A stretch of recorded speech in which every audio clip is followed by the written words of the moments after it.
신용환의 근현대사 똑바로 보기. 영화 더 플랜이 개봉되면서 2012년 대선에 대한 부정선거 논란이 가열되고 있습니다. 사실 우리 역사에서는 온갖 종류의 다양한 선거 왜곡이 시도되었습니다.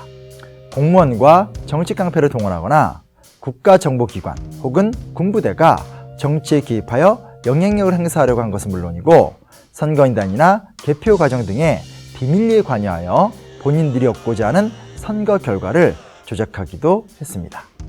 최근 들어 부정선거 논란이 가열되고 있다는 것은 그만큼 우리 사회가 신뢰의 위기에 봉착했음을 의미합니다.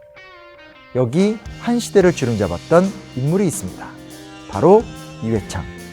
대통령 빼곤 모두 다 한 사람. 최고의 명문학교를 졸업하여 대법원장, 감사원장, 국무총리 등 한 명이 평생을 살면서 단 하나도 이루어내기 힘든 것을 개인 이력으로 간직하고 있습니다. 그리고 그는 과거 김대중, 노무현 정권 시절 가장 강력한 유력 후보이며 자유한국당의 전신인 한나라당의 총재이기도 했습니다. 그리고 이 시기 대한민국에는 충격적인 두 가지 사건이 터집니다. 대선 전 일어난 희대의 사건 세 번째 이야기. 오늘의 주제는 15대, 16대 대선에서 일어난 총풍 사건과 차떼기 사건입니다.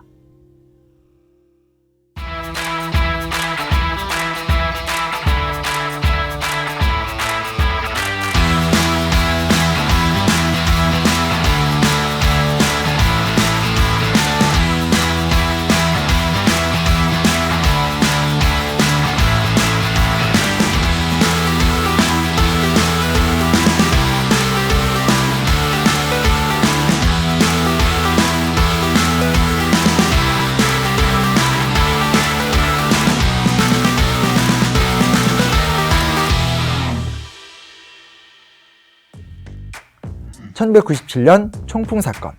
15대 대선 직전 한나라당 이회창 후보 측 관련자 3명이 북한 측에 휴전선 근처에서 무력 시위를 해달라고 요구한 사건이 발생합니다. 총풍 3인방은 오정은, 장석중, 한성기. 오정은 청와대 민정비서관실 행정관은 이회창 후보를 지원하기 위한 비밀 조직을 만들었으며, 한성기와 함께 이회창 후보를 지원하기 위해서 대선 전략 보고서를 작성하기도 합니다. 대북사업가이자 안기부 정보원이었던 장석중은 오정은에게 정보를 제공하면서 친분을 유지해온 인물입니다. 이들은 이회창 후보의 지지율을 끌어올리기 위해서 조선 아시아태평양 평화위원회 참사관 박충 등에게 접촉을 합니다. 그렇다면 조선 아시아태평양 평화위원회는 어떤 기관일까요? 조선 아시아태평양 평화위원회는 북한 조선노동당 통일전선부 산하 조직이었고, 당시 북한이 남한 및 서방 국가들과의 교류협력, 대외협력 창구로 삼던 기구였습니다. 이들의 3인방은 북한 측 인사들을 만난 자리에서 이회창 후보가 당선되면 비료를 비롯하여 북한 측이 원하는 물자를 지원하겠다는 등의 약속을 하면서 적극적으로 부품 공작을 주도했습니다. 이 사실이 알려지면서 지난 수십 년간 선거철마다 발생했던 부품몰이가 조작된 기획이라는 세간의 의심이 확신을 갖게 되었고, 엄청난 파문을 일으킵니다. 결국 2003년 대법원에서는 국가보안법상 회합, 통신 위반 혐의로 이들 3인방에 대한 유죄를 확정합니다. 하지만 문제가 있습니다. 다만 이들 3명만 수사를 받았을 뿐 깊은 연관 의혹이 있었던 당시 국정원, 즉 안기부와 한나라당에 대한 조사가 부족하거나 없었으며, 안기부장 권영애 역시 무죄가 확정되었기 때문입니다. 당시 안기부장 권영애는 사건의 전모를 알고 있고 일부 수사를 진행했음에도 불구하고 추가 수사 지시를 하지 않거나 여러 불법 행위를 방조했다는 의혹이 수두룩했기 때문입니다.